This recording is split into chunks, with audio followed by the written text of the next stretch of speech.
Hello guys, pag-usapan lang natin si Alden Richard. Walang pinagbago, gwapo pa rin.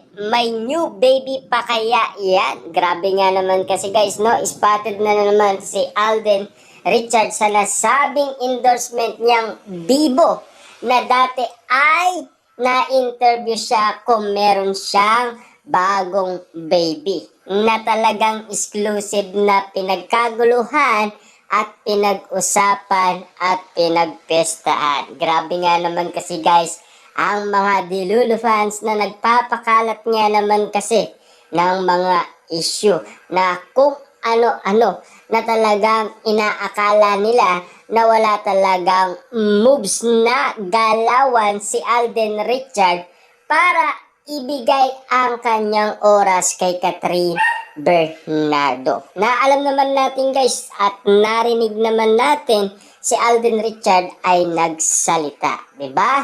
At sana kung ano man guys ang pwedeng mangyari sa kanila at kung ano pa ang posibleng makita natin at masilayan natin sa Katden.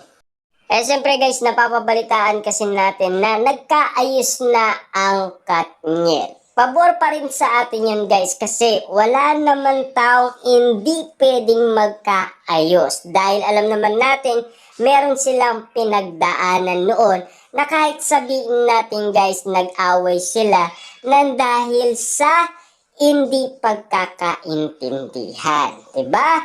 At kahit nagkaiwalay man sila guys, pero nagkaayos din bandang uli. Masaya din na rin tayo guys dahil sinuportaan din naman natin guys ang Katniel. Simula nung sila ay nag-umpisa. Siyempre guys, alam naman natin guys, no, hindi naman kasi papayag ang iba. Mga netizens lalong-lalo na ang mga Delulu fans at mga sawsawerang kapitbahay dahil sa pagiging bardagulan sa iba't ibang social media platform. Na alam naman natin kasi guys, sana maging peace na lang ito sa karamihan. Dahil alam naman natin guys, no, ang karamihan naniniwala kasi na balang araw magkakabalikan daw ang Katniel at magkakaayos daw. Pero alam naman natin guys, no, nag-ingay kasi itong si Sian Gasa.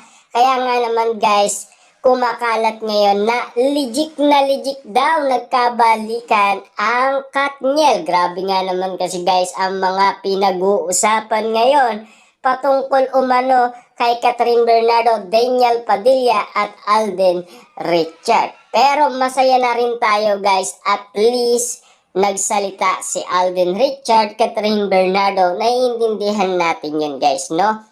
At sana sa pagkakataong ito guys na nasilayan natin si Alden Richard sa kanyang endorsement na Bibo na talagang walang pinagbago ang kanyang kagapuhan. At lalong-lalo na guys, muli na naman natin siyang nasilayan. At kitang-kita naman natin kasi guys na pinagkakaguluhan ng karamihan ang isang Alden Richard na patuloy pa rin sinusuportahan at hindi iniiwanan ng kanyang mga tagahanga. Hanggang ngayon guys, marami pa rin nagmamahal kay Alden Richard. Kaya nga sabi nga ni Alden Richard, yung mga basher at bumabatikos sa kanya, hayaan na lang natin yun. Ang gandun lang daw sila, diba? At lalo-lalo na, kumukuha lang naman ng pansin yun. Diba? Kumukuha lang ng tiyempo ang mga basher na tumitira kay Alden Richard. Na ngayon, bumabalik na naman kasi guys ang mga Aldab fans. Kasi sinasabi nga naman kasi nila, ganyan lang talaga ang moves ni Alden Richard. Diba? Na inakala nila dati na si Maine Mendoza, ganun din ang level nila. Papunta sa stage na talagang mag-on na sila. Diba?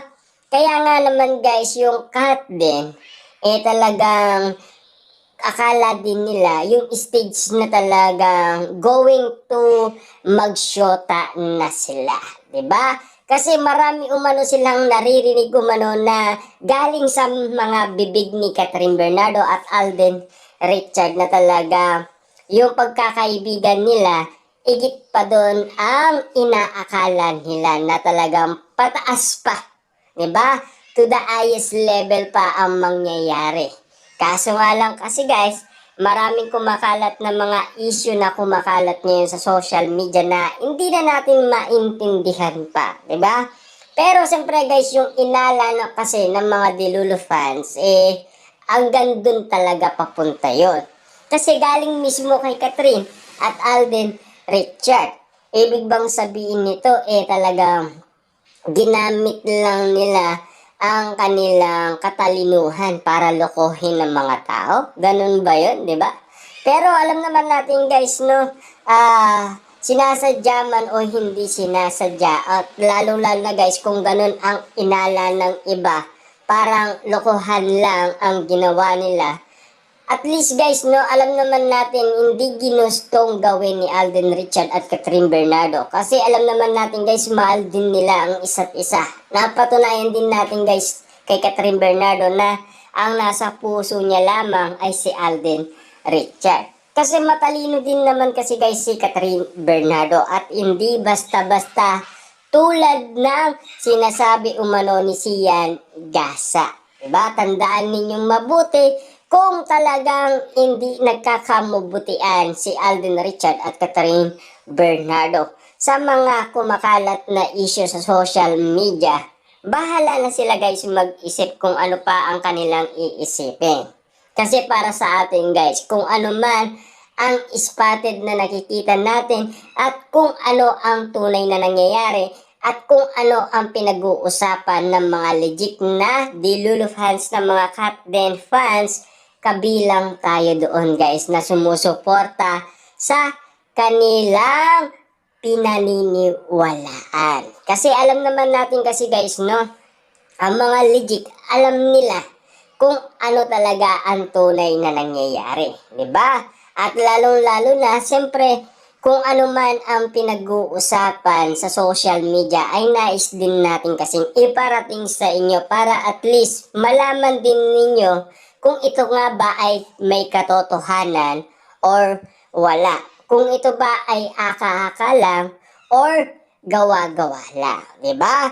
At kung ito ba ay kwento-kwento lang ng mga netizens. Kasi karamihan kasi guys sa mga nagkukwento ay kwento-kwento lang, di ba?